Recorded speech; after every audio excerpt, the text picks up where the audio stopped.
Hey everyone, welcome back to DxO. Today we're going to review the ROG Azoth gaming mechanical keyboard.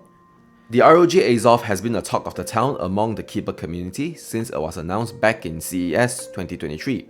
Equipped with features of gaming and custom keyboards, it's clear that ROG is targeting towards the Venn diagram between PC gamers and keyboard hobbyists. The Azoth is a 75% keyboard with a silicon gasket mounting design. It has a top aluminium cover and a plastic base. The base itself has two pairs of tilting feet, allowing for 3 different tilt adjustments. You get to choose between 3 flavors of ROG NX switches, which are red, brown, and blue. Our sample came with what ROG calls brown ultra tactile switches, so our review will be based largely on this configuration. The switches are also hot-swappable, so you can deck it out with your own switches in the future if you like. One key selling feature of the Azoth is the 2-inch OLED display with a 3-way knob located at the top right.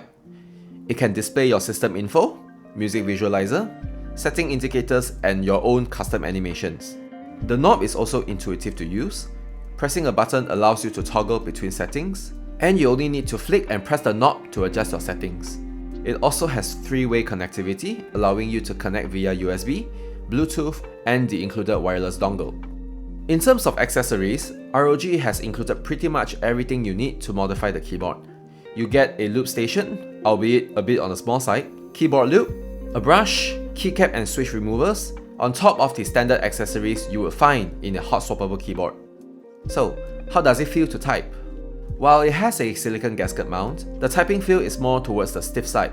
That being said, despite being factory lube, the switches and stabilizers feel smooth and consistent. The dampening material also works wonders at controlling the pings and clacks, and here is how it sounds.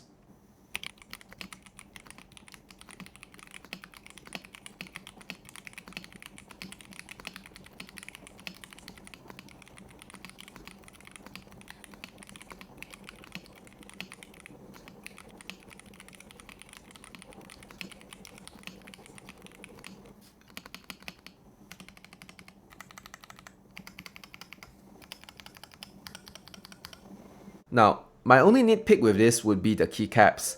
Yes, the keycaps are made of double shot PBT, and the legends look sharp. However, it is a bit too flat and slippery for my liking. If you have higher profile keycaps, don't worry, you can definitely swap it out. Now, on to my final verdict. It is a well-configured keyboard, delivering the best of both worlds with its gamer aesthetic and features that is normally found in custom keyboards. However, coming at 1,070 ringgit, it is indeed pricey as you are paying the ROG tax. That being said, it does bring a lot to the table in terms of functionality and aesthetics. And I am Belson from DxO, and I'll catch you in the next one.